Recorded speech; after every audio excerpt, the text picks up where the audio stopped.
District's Board of Education held an emergency meeting last night. That meeting lasted hours, no action taken, and district leaders say they're working to reach an agreement with the union. Everyone in the city now anxious to know what's next. Yesterday, CEA spokesperson Regina Fuentes joined us in the studio. Board President Jennifer Adair joins us now live via Zoom. We thank you so much for being with us today and so many questions, Jennifer. Yesterday, we started with Ms. Fuentes saying you had said in the morning yesterday you had still not received from CEA their sticking points. You'd heard reports about it. Ms. Fuentes said that's a lie. What is the truth? Well, that is true. We have not heard back a response from the last offer that we provided them. But look, let's not stay right here. The point is, we really do need to come to a resolution. And the Board of Education knows that it's critical to have our students with their teachers both together in the classroom.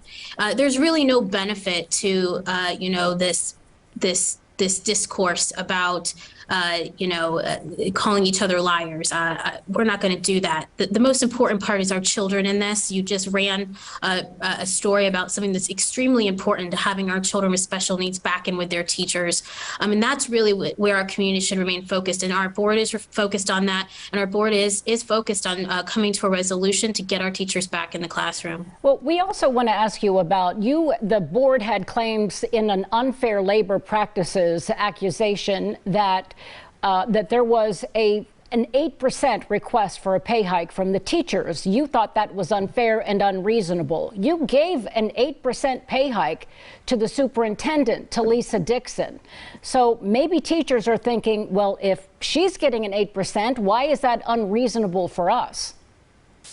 So the offer that the Columbus Education Association first put on the table was actually 8% for each year. So 8%, 8%, 8%.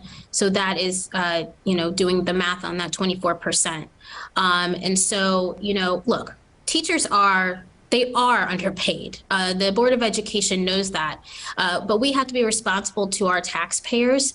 I think that, and we think that being able to elevate the pay scale over time is a responsible way to do so. Our offer of 3%, 3%, 3%, or 9% plus steps, so every year, steps plus a $2,000 stipend, is a great offer. It's competitive. It raises us in the market, and it values our teachers and the important work they do every day with our students. If we're bickering about sticking points and not receiving which and which, you met for 5 hours last night.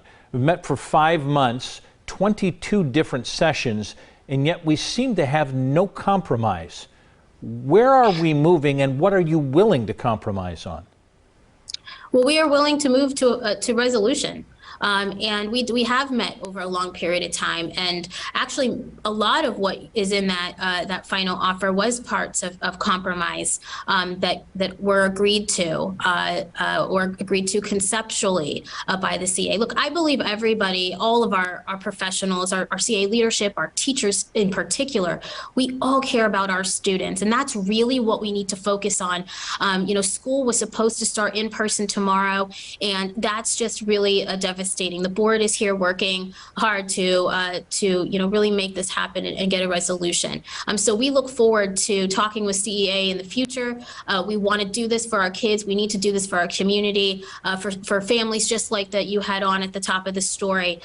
This is about educating our students, and the Board of Education is willing and to work on those larger issues with the community support. And we just look forward to continuing dialogue with CEA. Just very quickly, we're about out of time, but you did meet for hours and hours last night as a board. Obviously, you weren't negotiating with anyone. Were you arguing amongst yourselves? Is the board not in agreement about the best path forward? The board is in 100% agreement. That was the first time we were able to speak to one another after the vote. There was just a lot to discuss, a lot of strategy and things that we needed to figure out what to do. It was a very productive meeting. Our board is 100% in agreement on our path forward, and that is to put our students first and ensure that the outcomes we want for our students are met. All right, Jennifer Adair, thank you for being with us, president of the Columbus Board of Education. And I think we all hope that there's compromise from someone very soon. Without question.